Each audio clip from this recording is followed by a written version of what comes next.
Aujourd'hui, je te présente la vie de Sainte Lucie, sainte patronne des malvoyants, des commerçants et même des électriciens. C'est une vierge martyre. Alors, tu veux connaître son histoire? C'est parti. Avant même de poursuivre, il est important de savoir qu'elle est célébrée dans l'église catholique chaque 13 décembre.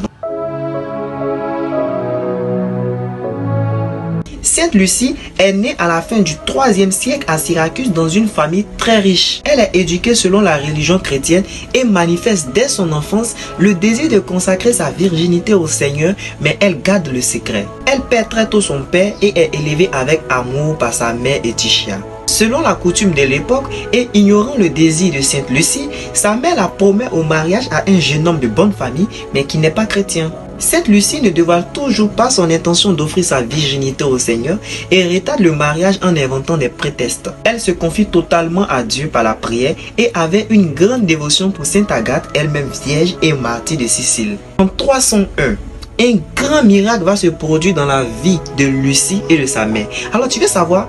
Pour pas passer, ça commence à devenir intéressant. La mère de Sainte Lucie souffrait d'une inflammation des entrailles et de perte de sang qu'aucune médecine ne parvenait à guérir depuis 4 ans. Sainte Lucie décida un jour de conduire sa mère devant le tombeau de Sainte Agathe afin d'implorer la grâce de la guérison. Elles arrivent au tombeau un 5 février, jour de la fête même de Sainte Agathe. J'espère que tu es concentré parce que ce qui vient là. Sainte Lucie et sa mère participent à la messe près de la tombe de Sainte Agathe. Et l'évangile du jour relatait l'épisode de la femme qui souffrait d'hémorroïdes et qui fut guérie lorsqu'elle a touché le vêtement de Jésus. Sainte Lucie à son tour s'adresse à sa mère en disant: Maman, si tu as foi aux choses qui ont été lues, tu croiras aussi que Sainte Agathe qui a souffert pour le Christ a un accès libre en confiant à son tribunal. Touche donc en toute confiance la tombe d'Agathe, si tu veux, tu seras guéri. Ainsi, elle s'approche de la tombe de Sainte Agathe et Sainte Lucie se met à prier pour la guérison de sa mère et demande à Dieu le pouvoir de lui consacrer toute son existence. Lucie est ensuite plongée dans un doux sommeil et elle voit Sainte Agathe parmi les anges. Celle-ci lui dit: Lucie, ma sœur, est vierge du Seigneur. Pourquoi demander à moi ce que toi-même tu peux donner? Ta foi a été d'une grande utilité pour ta mère.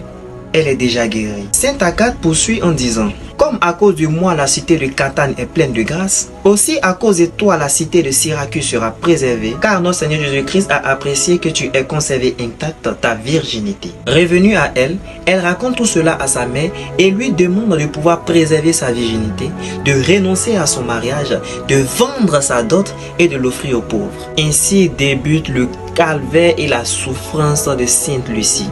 Déçu et irrité, le jeune homme qui aspirait à l'épouser la dénonce au préfet et l'accuse même de désobéissance à la loi. Elle est ensuite arrêtée et conduite devant le préfet. Le préfet lui demande d'offrir des sacrifices aux autres dieux en guise de pardon, chose qu'elle refuse, et elle affirme même sa foi en disant: Je suis la servante de l'Éternel Dieu. En entendant ces mots, le préfet lui demande si elle croit avoir le Saint-Esprit. Lucie répond: Les chasses sont les temples de Dieu et l'Esprit Saint habite en eux. Le préfet, pour la discrétion